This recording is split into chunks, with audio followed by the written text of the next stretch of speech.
Thank you, Mary Jo.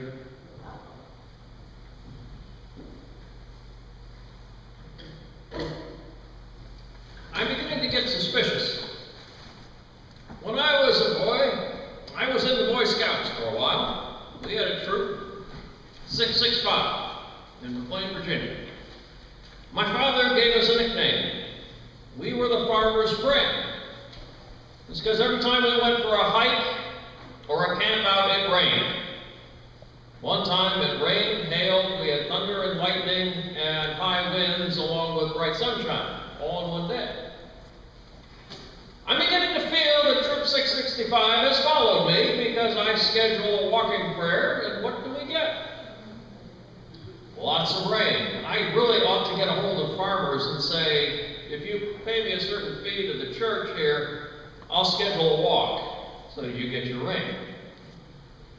It's getting me very suspicious these days. So this week we were driving down by the Brandywine, and please, this week as we head towards hurricane season, be careful on the roads. Don't drive through standing water. You have no idea how deep it is, particularly if you can't see the road surface itself. Just don't go there. The cars are pretty well sealed these days, but they will drown out, and they may well float, which is not something you want when you're trying to go down the road. Now, here we are getting back together for Sunday at the regular time. The temperature has dropped some. It's not 90-something here. Sunday school is starting up again. And because Sunday school is starting up, I thought I'd start this sermon on a story, on a parable, with a short story about a Sunday school teacher. This one's for you, Sherry. A teacher, and for you, Darlene. A teacher has asked the children in her Sunday school class, if I sold my house and my car, had a big garage sale, and give all the money to the church, would I get into heaven? And the children all answered, no. If I cleaned the church every day, mowed the lawn, and kept everything neat and tidy, would I then get into heaven? Again, the answer was no. She says, well, then what do I have to do to get into heaven? And from the back of the room, a little 5-year-old raised a hand and said, you gotta die. Keeps it straightforward there. Where am I going with this, huh? Yeah. Well, waiting for things to happen can be hard. The disciples wanted to know when Jesus was going to come back. He said he was going away, and at some point he'd come back in glory, and they wanted to know about that because they wanted to be part of it. And so Jesus told them a story. In fact, he told them several stories. This is only one of them, and in none of them does he answer that question. Not a one, but he does show you what to do in the meantime. And by the way, I can assure you, none of it involves you gotta die. This is good. Now, in today's parable, Jesus ignores the disciples' question. When are you coming back in glory? Instead, Jesus uses the story to show his budding Christian church, what will become his church, and every disciple who has ever come since, how to be faithful, how to be prepared, and how to be ready to take risks along the way. It's a powerful story, and it's full of useful information. You see, there's a wealthy man in the story, and he's preparing for a long trip, and so this was common enough. He calls together all of his most trusted servants, and he says to them, I'm going away, and while I am gone, I'm entrusting my property to you. You need to take care of it. This was familiar to the original hearers. They'd heard about this sort of thing happening before. That servants would handle their master's affairs. And so the master gives them talents. Now, talents were the largest sum of money you could have back in the ancient world. And so he gives 5 talents to the servant he trusts the most, and that is the equivalent of a talent is the equivalent of 15 years of a day laborer's pay. That's a lot of funds. So that's roughly about 50,000 denarii given to this one servant. The second servant gets 2, which is equivalent to 20,000 denarii, and the third servant gets 1, equivalent of 10,000. Now, the story was told so often in the Middle Ages that the word talent became associated with a God-given gift to you. It wasn't just money anymore. It was now talent became gifts that you had been given and you were supposed to take care of wisely. Now, travel was uncertain back in those days. This is like going on an airline flight that has multiple connections. Uncertain. You're not sure when exactly you're going to get there. You pray for the best. So, they weren't sure when the master was coming back. Now, I want to pause here and let you know that when I was a kid growing up, and I heard this story used to freak me out, big time, because nobody explained to me that these servants would be skilled. They would understand what to do with those funds. And I know I didn't have any idea what I would do with those talents. So, man, if God's given out these talent things and I'm supposed to double them, I don't want any part of this. That was how I felt as a small child. I grew up to understand things a little better as time went on. And I came to realize that these servants are well trained for this. These are like accountants. So this is an easy peasy assignment for them. They know what they're doing. They know how to handle things. They take the money. And doubling an investment was considered common practice back in the day. So, doubling it shouldn't be too big a thing. But God gives us talents too, and God gives us training, and God gives us an inclination toward the use of those talents because they give us joy when we use them properly. So, like the servants in the parable, Jesus is traveling down a long road, and we don't know how long he's going to be away. That's uncertain to us, and Jesus hasn't told us. So, we prepare and we do what we can. The wealthy owner gets abroad. His servants are left to their own devices, and I want you to note their responses. Quickly and efficiently, servants 1 and 2 invest the gold that they've been given. They go into some business, they don't name what it is, they don't tell us that, and they end up doubling the owner's money. They took some risks to get the job done. There's no risk situation when you're investing funds. But they succeeded. They were confident that they would do well. Then there's the third servant. The third servant takes a different approach. In an abundance of caution, this servant buries his talent for safekeeping. Now, this would not have surprised the original hearers. In fact, they would have nodded at the prudence of this individual. They said, I guess that's a smart thing to do. That's a common practice of the day. In fact, so common a practice was it that archaeologists have found funds buried that somebody never came back for one reason or another. This is a not uncommon thing on archaeological sites. Although it can be quite stressful if you find that at the very end of the season and you're afraid people are going to hear about it and might come up and dig at your site and ruin it while you're gone. But there's no sense in the story that servant number 3 intends to cheat his owner.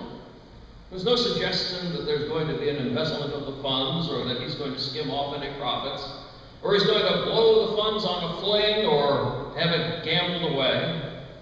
No, he's prudent, or so everyone thought. But as with all the best stories, there's a twist here. Jesus does that. Eventually, our owner returns. The wealthy landowner returns and he calls his servants together for an accounting of what they've done with the talents in his absence. Servants 1 and 2 were praised. They were considered good and trustworthy in their work. They had worked hard, they had doubled the investment, and as a result, as a gift to them, they were given greater responsibilities. Sometimes you wonder about these gifts. Here, you did it so well, here, do more. You were good at small things, I'm going to give you a lot more to deal with. All right. And that is something for us to keep in mind because these servants were very much like Jesus' disciples. because Jesus gave them authority, and then he sent them out on mission trips. He said, all right, now I'm not going to give you a safety net. You're not going to take money with you, but you're going to go out and you're going to spread the word, and you're going to do your best. In all the communities around, you're going to talk about the incoming kingdom of God, and you're going to talk about repentance. You're going to talk about what I've done. And they did. And they faced all sorts of difficulties, but they never stopped. They kept going. And when they came back, Jesus was very pleased with them, and he smiled at them, and he said to them that since they had been faithful, when he came back in his glory, they would sit on thrones as judges of Israel. So now the third servant comes forward, and he returns that talent. And he tells the master something that was probably unwise to say. He tells him what he thought of him, and that he was afraid of him. This did not go over well. The master considered him lazy. That is, one who won't resolve to get the job done.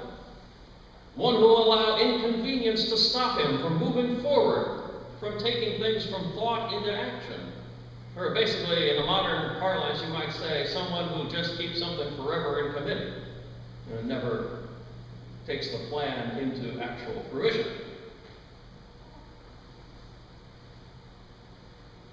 It's like the story the rabbis told about the same time Jesus was telling this story. They said there's a king with two ministers who served him, and one of the ministers loved the king, and the other feared him terribly. The king leaves on a journey, just like the owner here. And the loving servant worked very hard. He's taking care of the garden, he's taking care of the palace, he's preparing all sorts of delicacies for the king's return. And he does it all out of love of the king. Now there's the other minister who is fearful. He does not love the king. He's scared to death of the man. He doesn't even want to think about the king while he's away. He's just relieved he's gone. And so the king returns, and he gives a friendly smile for his first minister and all the wonderful things he's done to prepare while he was gone. And the servant rejoiced in the king's pleasure. Then the king turns to the second minister, and because he was fearful to start, he sort of confirms his own fear, because the king's angry with him.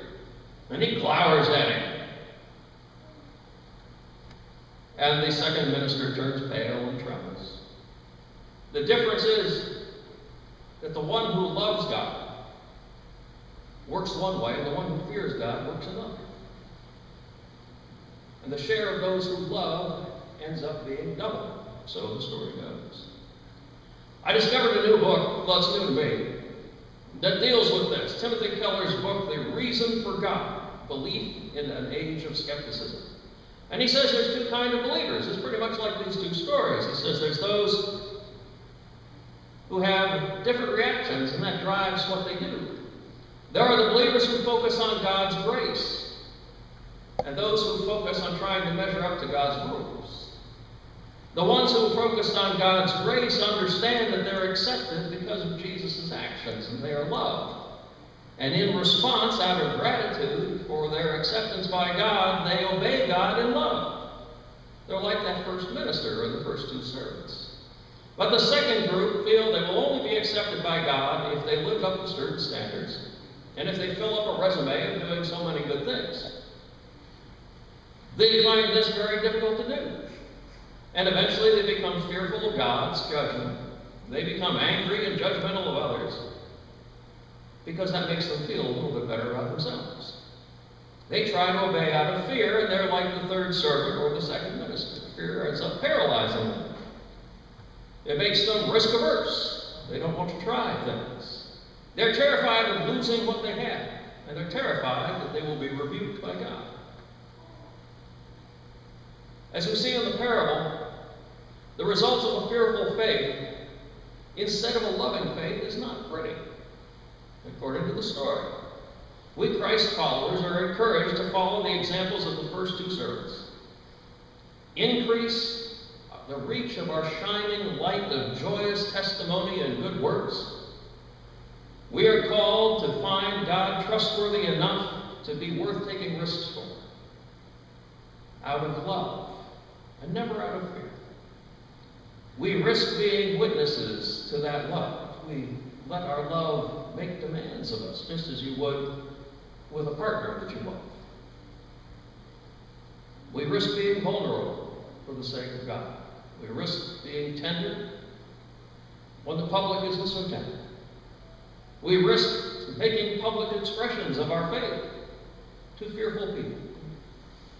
We are called to reject the lure of false security like burying in dirt, locking away our faith as a private thing, rejecting fear and intimidation, which is so strong in the culture around us, and be willing to take risks for discipleship's sake. We risk using our own God-given talents that each have been given, and using them each and every day. That will keep us busy until Jesus returns. In fact, we'll be so busy we won't even ask, when's he coming? Because we've got too much to do. Beware, though. Being successful, being loving, being bold Christians will in time get Jesus to smile on you, and we'll all end up with more work and more responsibility. But with that comes joy. So it's well worth the effort. Jesus in the parable calls us to work while we are waiting. He calls us to be grateful for all that he has done for us, bringing us closer to God. Jesus calls us to work lovingly and fearlessly, being willing to try new things and using our God-given talents, each and every one of us, each and every day. And this leads to joy and ultimately to the smile of our wonderful Savior. Let's pause for a moment of silence.